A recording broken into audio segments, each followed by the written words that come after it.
Hey you, hope all is well, and I want to say thank you for joining your girl this evening, spending a few minutes of your tea time with me. I'm just getting home from work. I'm tired, but I had to turn on my camera because I have something that I want you guys to really think about while you're out there making an income and making a life, trying to make things better for yourself as well as your family. What I want to say to you is don't let the money run you. And that's in anything that you're doing. Don't let the money be the gold, be the end all to your be all, or however they say that. I want to go back to years ago when I was growing up. I had my friends, my mother made sure that we started out going to school where it was predominantly black kids in the school. And I grew up in Richmond, California. For those of you who don't know, I grew up in the Bay Area.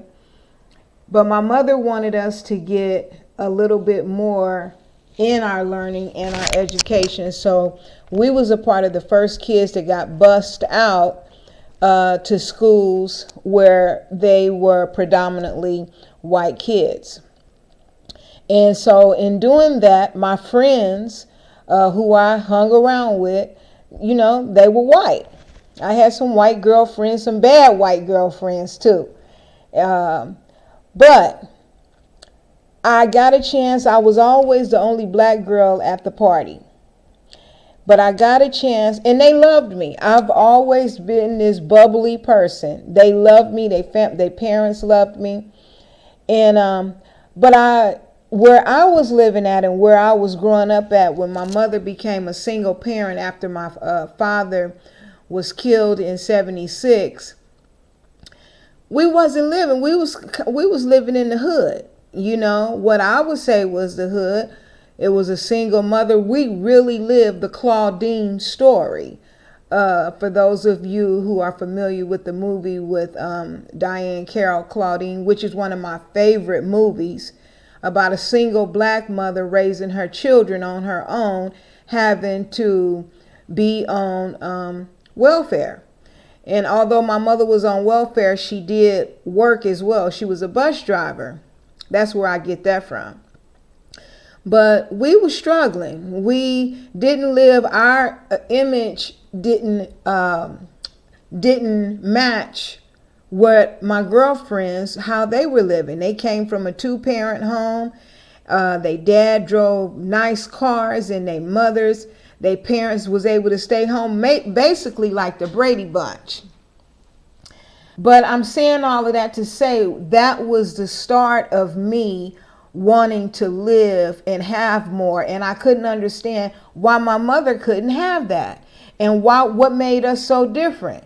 So in my quest for growing up, I wanted to make sure that if I worked really hard and if I had a lot of money, resources, that it was no reason that my family could not live like the Brady Bunch. And we should be able to afford to drive whatever car we wanted and live in the best neighborhood. That was my total focus growing up, was to have a ton of money so I could live this lavish lifestyle. Well, what I want to share with you is, and some of you, maybe that's the quest that you're on, so your kids don't have to work as hard as you're working right now. But can I tell you something? Hard work ain't never hurt nobody. I hope you don't spoil your kids to the point that it actually creates them to be lazy, and you stomp on the visions and the dream. You smother their own visions and dreams out because you make it so easy for them. However, in my situation, I can't say that I had a bad life. I was married for 22 years, was with my husband for 24 years. We had a business. We was thriving. We had the cars. We had that lifestyle. But I remember my husband telling me this one day. He said, girlfriend, money ain't everything, girlfriend. And if I could tell you how I looked at him, and I was like, he was out of his mind talking about money ain't everything. But as I have grown, I realize money is not everything. If I could turn back the hands of time and learn and be comfortable with just loving on my family one more day, enjoying my mother, my husband, my grandparents. I'm getting kind of emotional, y'all. Money isn't everything if you missed the whole gist of what life is really about. I want to tell you something. Things happen in seasons. It's like a marriage. When it's good, it's good. And when it's time for the season to go, you got to pick up the nuggets and appreciate what came along with it. And if all you did was run for money, then you miss the whole beauty of what life and what God intended it to be for. And that was for us to enjoy our family, to learn how to laugh a little bit more, and not only just laugh loud, because I have a big laugh. And people always tell me that I laugh like my daddy, and my daddy had the biggest laugh.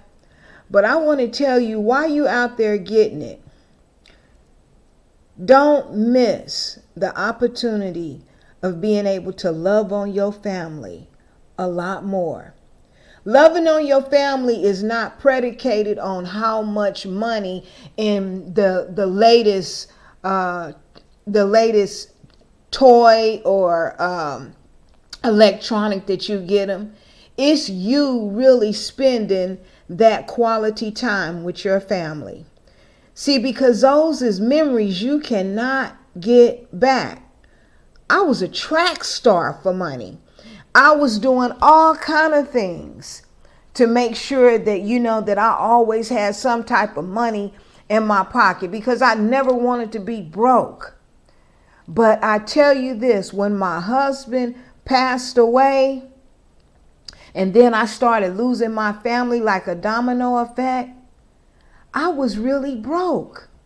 And it wasn't just so much as financial wise. Yes, I was, what do they call that? When you, I was financially challenged, true enough.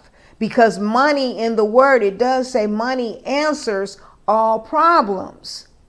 But it can't bring your family back. When the season is up, they're going to leave, or you're going to leave. And you do not want to be remembered as she was always working hard, or he's always working hard and he never had time. He was always, or she was always saying we'll get to it, or when we went on vacations and all I wanted to do was sleep, because I would be so spunt out on all of that running that I was doing, actually running in circles for something that wasn't even chasing me. You see what I'm saying? I was running for something. Where I'm at right now in life, this was going to come.